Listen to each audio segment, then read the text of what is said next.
So, before we start, one or two things. Yes. First, you have to know that Maria never stops to work. The first time I met with Maria, she was tweeting, having a Facebook Live, answered questions in a press conference in the same time. Second thing, I would like to thank you, Alex, for inviting me to ask questions to Maria. Probably it's due to my excellence in English. But I have a way to limit the number of mistakes to speak, just to say a few words. And third, really, I'm really glad to be with you today with SPJ friends, with Diane and John Foley, with Scott. We do work a lot with Scott, with Vivian, Ifill, etc. Do you often have the occasion to have a lunch with the Times Person of the Year? Personally not.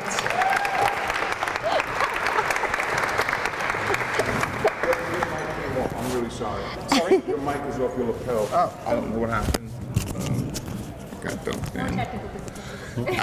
in. My sincerest apologies.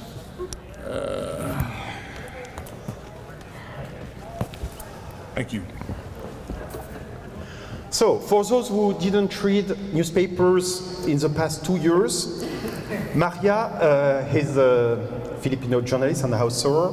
She used to work, she's been working for CNN for 16 years? 18. 18 years? With Vivian. 18 years. 18. Created and is now the CEO of Rappler, an investigative website in the Philippines. Is probably the enemy number one for Duterte. I hate when he says that. Yes, that's what he says. I'm not saying that you consider this. Was arrested 2 times in 5 weeks. Will fly back tonight to the Philippines. And there are more and more risks. But by the way, last Monday, the presidential palace said that you are preparing a coup. Yes. A coup d'etat. Is this true? So it's his accent, right? That's it. It's the original. Such a romantic type. No. First of all, thank you, Alex. I mean, thank you for. There's so many friends here that I worry that you keep. I might bore you, but. I'm apparently a coup plotter now. This week, the palace released what they called a matrix. And if you go on Twitter and look at the Philippine feed, you'll see folks making fun of the Matrix, the movie. But in that matrix that the palace said is intelligence, they put the 4 independent news groups, 2 of us fact checkers. So it is Vera Files, Rappler, Philippine Center for Investigative Journalism, which is an independent site that was founded by Sheila Coronel. She was also in the Matrix. Actually, we met yesterday, so I suppose we were plotting how to deal with this stupidity, right? And then it named not just, so aside from us, it also named NUPL, which is a lawyers group. I think this is a trial balloon. It is to see how the public reacts to it, how everyone reacts to it, and then to push. And then in that same day that they released it, the presidential spokesman was proudly showing what looked like chicken scratches that said link. And then it's funny, if you go on Twitter, you'll see yesterday George and Amal Clooney took a photo with me. So then people were making fun of Link, how they were linked to George and Amal Clooney, and that it was going to be a coup. Sorry, I'm rambling because, in a nutshell, this seems to be a trial balloon to look for charges that are non-bailable, right? And we have a situation like this already. This is Senator Laila de Lima. She was the former head of the Commission on Human Rights. She was arrested in February of 2016. She's been in prison for more than 2 years now, and she's had 4 days in court. She hasn't been convicted. She was just charged with something non-bailable. I am going home tonight, and let's see, I'm part of what I'm gonna do in the next few hours is kind of just steel myself and take back so much good energy and be ready for battle. You got so many awards all over the world. You travel so much. That's why you often go back to the Philippines, because you often leave the country. So you experience the solidarity everywhere. But do you experience the solidarity of the Filipino journalists in the Philippines? How does it happen? Thank you for that question. It is for almost 2 years, people tried to step back. And I think this is a problem we have as journalists, right? You want to be in the middle of something, but what if there is no middle? Climate change, for example, right? Where we do false equivalence. I mean, there is no middle. And that's part of what's happened in the Philippines. So for a very long time, when we were we were third attacked.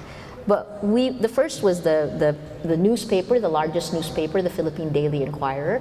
When the government filed a case against the owners, very quietly they just decided to sell. And they were selling to a former businessman, a businessman friend of the president. That deal hasn't gone through yet. And then the largest television network was the second attack. The president continually attacks them, threatening not to renew their franchise.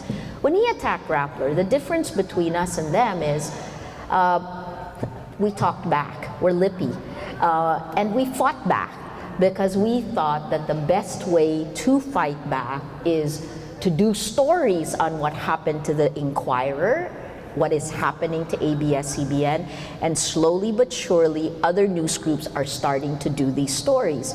So there is no middle line. It's only very recently that it's not even news groups. Because here's the other part, the Philippine government's attack, just like perhaps your government here, is on the business. So if you have a different business head from your editorial head, your business head will want you to survive. We want to survive, right? But I think the difference with Rappler is the largest single group of shareholders are the journalists.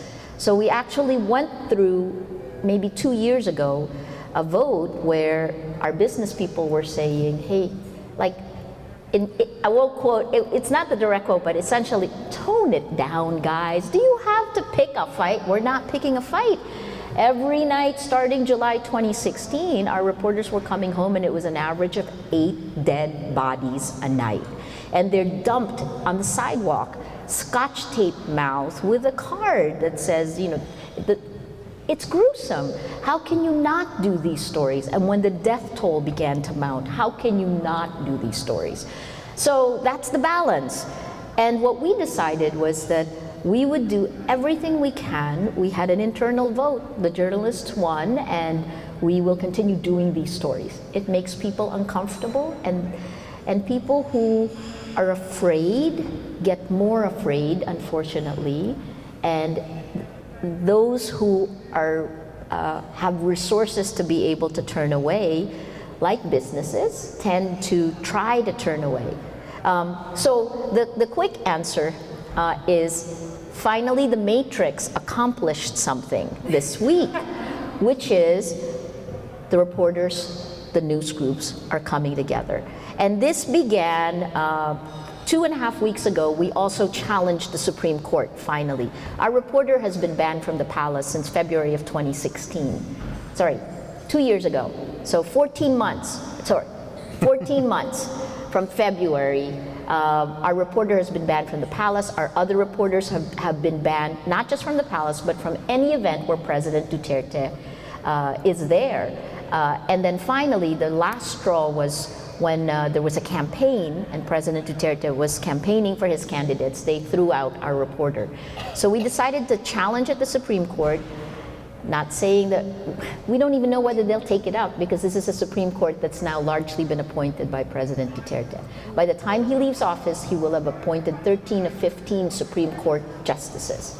And remember, just a year ago, he also, an obscure point of law, unseated the sitting Chief Justice of the Supreme Court on an obscure point called quo warranto. They went back in time, looked at her taxes from when she was a university professor, and said that since she didn't qualify for the position, she never held it at all. So this is my world today. Now we would like to ask the most difficult question to Maria, that's to say the first one. I like the way he says my name, Maria. Sorry. No, I love it. How do you say this? Maria, it's so Maria. French. I want a +1 on Christophe's French accent too. Yeah. Gwen and I both like to hear you talk. So, hi. Hello. So my question is, we know that you have the global community of journalists is firmly in your camp, which is wonderful. I mean, this is a tiny sliver of everybody who is completely supporting you. Talk about what it's like for the journalism community in the Philippines and the constraints, how they can show their support. I will say that I saw the news, I think it was yesterday, the day before, that a very major editor, you'll have to remind me the name of the person, stepped down in protest to having been forced to report about this coup. Yeah. So- the fact that you're a major coup maestro. So you have to know Vivian and I go all the way back to CNN, but she now is civil. So I sit on the Civil Foundation with Vivian, but the Civil Council. The first crack is happening. The Manila Times, which the chairman emeritus of the Manila Times is head of international public relations for President Duterte. The owner wrote a piece that featured the Matrix, that basically charged us with plotting a coup attempt. And it was just based on a highly placed source in the palace. And since that day, they confirmed that it was President Duterte himself who gave him that matrix. Sorry, I have to keep saying matrix. It's the journalism equivalent and the human rights equivalent of the drug list. And if you know, this is how President Duterte began his administration. He showed everyone a drug list. When we got a copy of this early on, you know, some of the people there were dead, but slowly but surely, the people on that drug list started dying, right? So extrajudicial, there's no process for determining whether they're guilty, but they started to die. In the Manila Times, the editor-in-chief resigned, which I didn't realize, but he's a good guy, and it's the first crack where he just gave up his job because the owner-publisher published lies. He didn't say it that way, and then of course Manila Times came out with a statement. How can we fight back? People are afraid. The individual reporters are coming together. Next week, a group of reporters, a group of journalists, and human rights activists are going to be filing an intervention at the Supreme Court for our case. That one, keep to yourself until we file. But people are afraid, right? But we also know that there is so much at stake right now, because now this opens up a whole can of worms that if we leave it unchallenged, and I think that's where it's our situation, yours in the United States and ours in the Philippines are similar. If you don't challenge blatant violations of your rights, you normalize it and you lose your rights. Right? So I'm thinking the Mueller report, for example. But how do we fight back? Every step of the way. You do not give up ground, right? It's like they're pushing you back, and I think part of the reason that that Rappler keeps getting hit with cases is precisely because we tell you every step. And for me, you know, my family keeps saying, why don't you just stay? Why do you have to go back? Because threats and intimidation that's nothing. But if it is written down with the names of the people who are responsible for this, you can demand accountability. In the Philippines, it may take years to be able to do that, but you know who to hold accountable.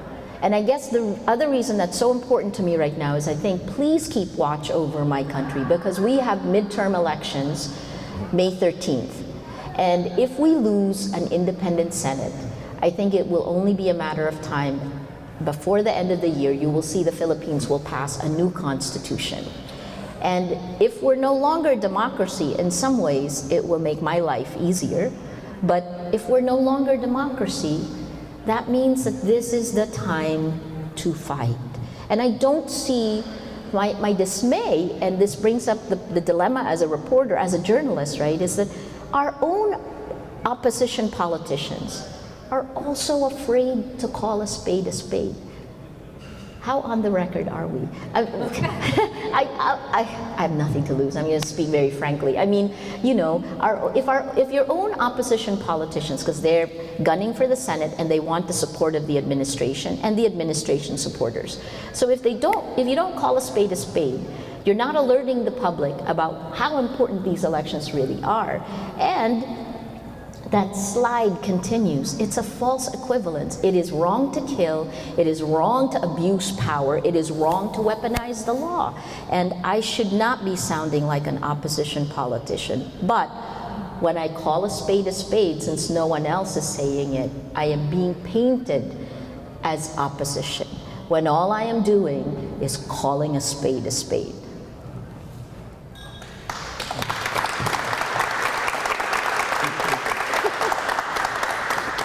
Next question. Hi, it's such a pleasure to meet you, and to ask you this, you know, what is happening in your country in some parts is being reflected around the world right now.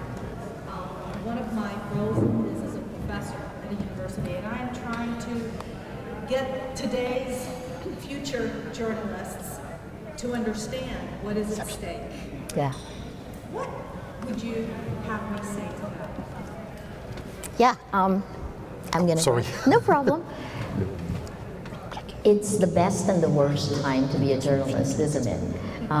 It's the worst because we're under attack globally. And part of the reason that we're under attack is because the tech platforms, social media platforms, have stripped away our gatekeeping powers. And they now exercise those gatekeeping powers. And in many ways, our work as journalists has been commoditized, right? It is treated the same way as what you had for breakfast or the joke your mom told you. So that's where it's bad in a sense. Here's the extension of that.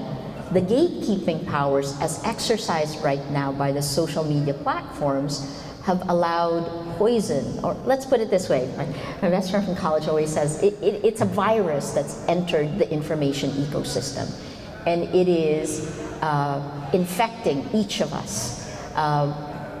Infecting with what? Well, we have no idea what the facts are anymore. The facts are debatable, and when you don't have facts, you don't have truth. And when you don't have truth, you lose trust, right? If you go to Tim Snyder's book on tyranny, he essentially says when you don't have trust, well, not only the voice with the loudest megaphone, in your case Trump, in my case Duterte, they win. They get to say what it is, and you can't even challenge them. But why is it the best of times to be a journalist?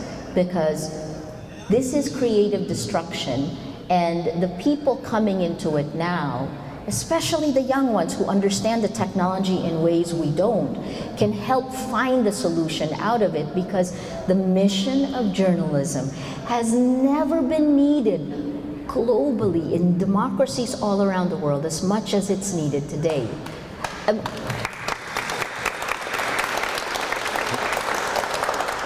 And I'll end with one last thing, which is, starting November 2017, Freedom House came out with a report that said cheap armies on social media, they're rolling back democracy in 27 countries around the world, 2017. 2018, Oxford Computational Propaganda Research Project doubled that number. We're not yet in 2019, we don't have numbers yet for 2019, but this is going global. Why is it going global? Because, for better or worse, we are all connected by social media platforms that are global. A lie told in one country seeps to the other one instantaneously. So the problem is global, and journalists alone can't fix it.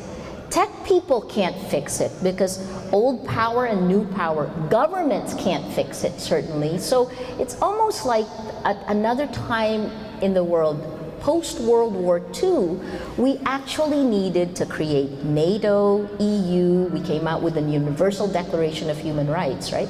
We need to create something where you stop information operations on social media.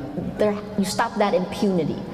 That you start to make it expensive for Russia to carry out disinformation operations, information operations in here. And I'm going to segue that to tell you that one of the initiatives to try to fight this came from Reporters Without Borders, and Christophe actually heads this Information and Democracy Commission with a Nobel Prize laureate, Shirin Ebadi. You can talk about that.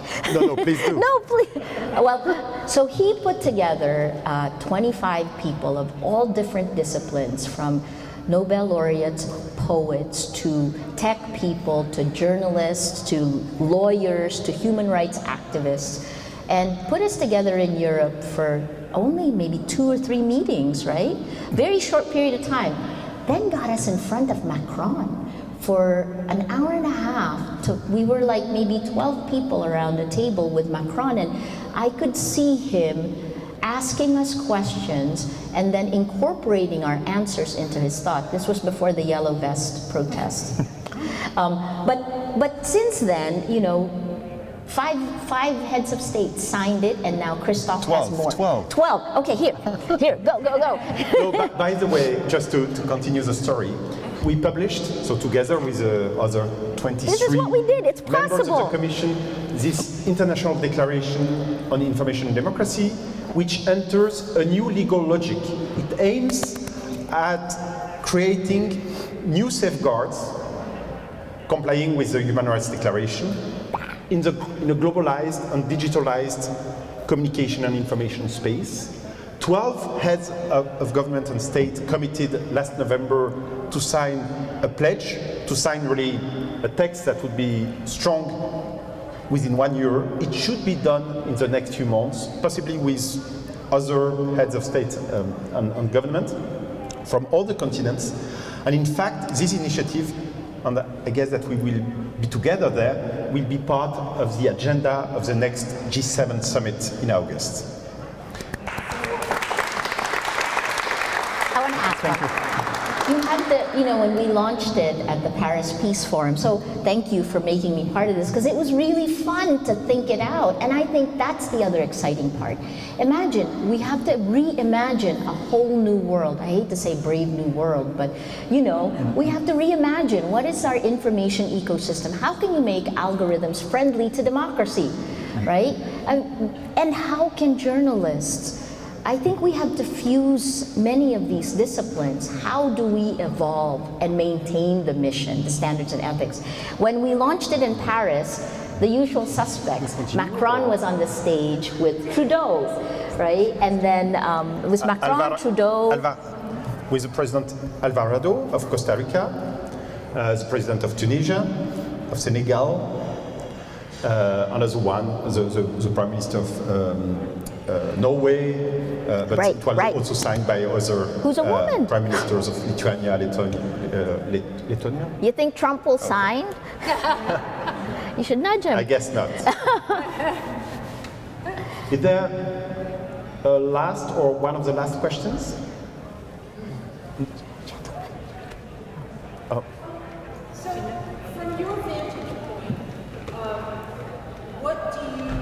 what steps do you think American journalists should be taking that were not yet taken to stop the press freedom from promoting?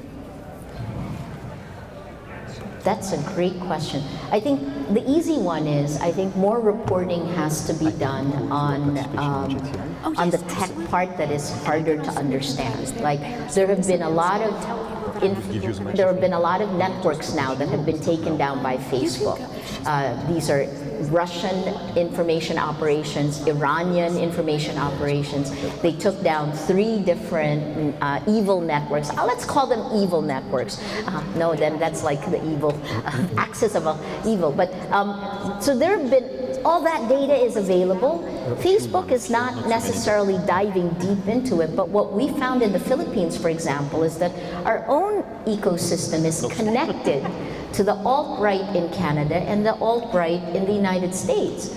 We use social network analysis to be able to see how this virus enters mainstream media in the Philippines, right? So I think that's one, is there's not enough looking at the data of how we are being manipulated.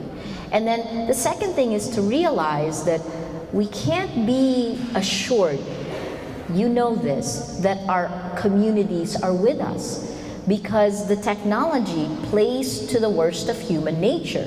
It spreads with fear, it spreads with emotions. So if you look at like Daniel Kahneman's book, Thinking Fast, Thinking Slow, we're supercharged and revved up, and we're on thinking fast mode, and we journalists are on thinking slow mode, right? We want to deal with the facts, but we have to fight on so many different levels. And the lesson I'm taking away from this week is that Time 100 dinner was very interesting, because it had not just the serious people. I mean, the people who, you know, from Nancy Pelosi to the mother of dragons, and, you know, Taylor Swift. And I guess part of it is we have to go back to there's something that needs to inspire us also out of here. It isn't business as usual. So the same way that I would go to the young journalist, how do we recreate this world? How do we move out of the destruction and move to the creation? That's our immediate challenge now. And the Mueller report, please take it apart. Is there a very last question?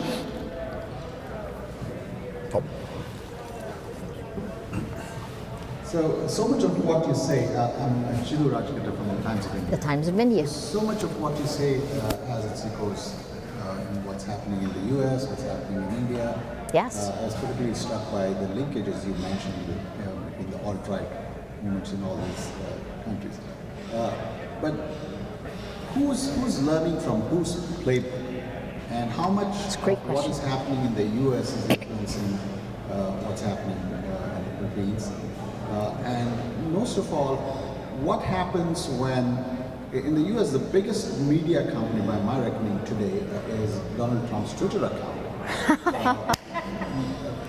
The Times of India is a big, powerful force. We sell 5 million, but it's nothing compared to the Prime Minister's Twitter account. Right. And what happens when governments and administrations turn off this spigot of information from the traditional sources?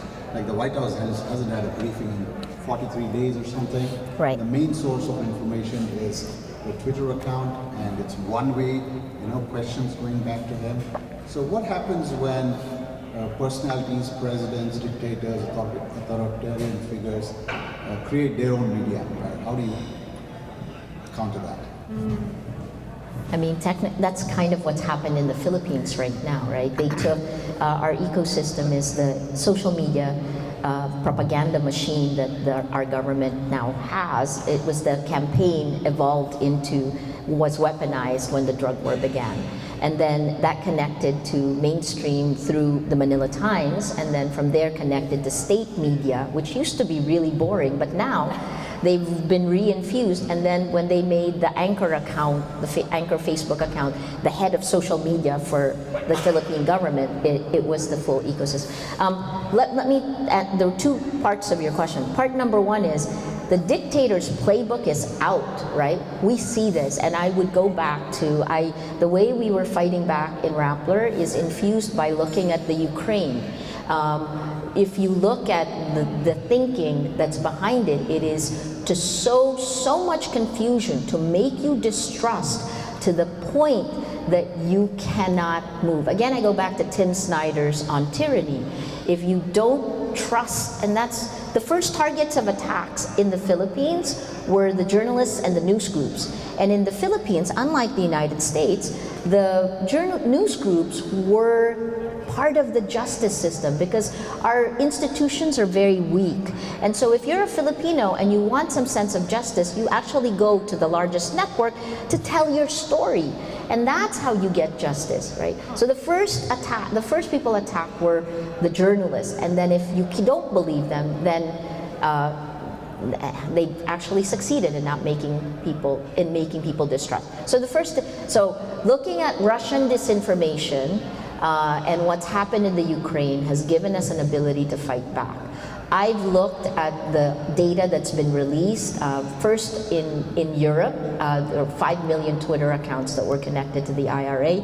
Last December, there were accounts that were released by the Senate Intelligence Committee, social media, and Google that looked at the Internet Research Agency. What is the granular data of how Americans have been manipulated? And we found links. There is an American who is now being quoted as an expert in Philippine media, who is the expert for RT and Sputnik, and he is quoted all the time by Iranian television. I go back, there is a dictator's playbook. Not only do they really like each other, but the way to gain and control power is through information. So there's that. The last part of that I'll make the case, where the reason why it also is global, Cambridge Analytica. When that scandal hit, that this is a company that worked globally, and you can get how they worked through the House of Commons, Parliament in Great Britain. They came out with a great report that actually looked at the global landscape. I think India is part of it. And in that one, it showed you the Cambridge Analytica. The most compromised accounts were in the United States, but the second most compromised accounts were in the Philippines. And so we're kind of, I always say we're a test case, and it worked really well in the Philippines. So first is the information operations. The second, so you use power. Once you get into power democratically, you transform the democracy into how you retain power, which is what we're seeing happen already. Again, India actually, so here's the last part. I think this move for this nostalgic yearning for authoritarian style leaders who can fix this complex world really began in 2014 with Modi's election in India. We saw it spread to Indonesia also in 2014 when Prabowo, the former son-in-law of Suharto, almost won and would have won. He was running against Jokowi, so the Indonesian elections just happened, Jokowi won again. But what happened with social media when Instant Articles was released in 2015 was technology became the accelerant that made it just grow exponentially. And that became a challenge for us. So how do we fight back? We push the social media platforms to change and to actually be real gatekeepers, because somehow you cannot have democracy without the facts. And then the Information and Democracy Commission is one way to get governments, but there has to be a way that civil society comes in. How do we get our voices back? Some people will say, just shut down the social media platforms. In the global south, in our countries, they were effective. Rappler was built on Facebook. We were able to compete against the top television stations because we used social media. And I don't want to throw the baby out with the bathwater, right? That's the reason why we're still working with Facebook. We want to clean up the ecosystem because I drank the Kool-Aid. I still believe it is possible to use social media for social good.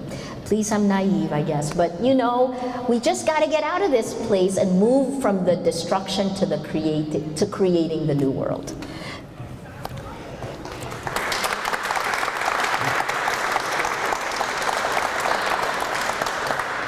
Last week, Reporters Without Borders published its annual World Press Freedom Index. The Philippines are ranked 134 out of 180 countries. Yeah. I guess that along with our CPJ friends, we will have to continue to work about the Philippines. And just to conclude, I will use a very American sentence. We would never say it in French, but, or like this, I mean. Have a safe trip tonight. Thank you. Thank you. I forgot twice. Whoops, too many mics. Thank you. And thank you so much, Maria, to embody really the ideal of journalism. Really, thank you so much. This is an encouragement for all the journalists everywhere.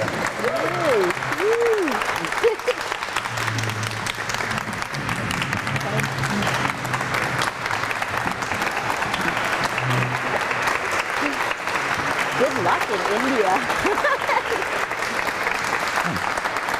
I was yesterday, I sat just close to you when George Clooney paid a huge tribute to you. It was so impressive to see you. I will just thank SPJ for being part of the Journalism Trust Initiative. This is another initiative. In fact, just to sum up, we have on the macro level the Information and Democracy Initiative to implement safeguards in the information and communication space, but to really promote in the algorithmic indexation or in the advertising domain the trustworthiness of news and information, to promote the media outlets that really exercise journalism worthy of this name.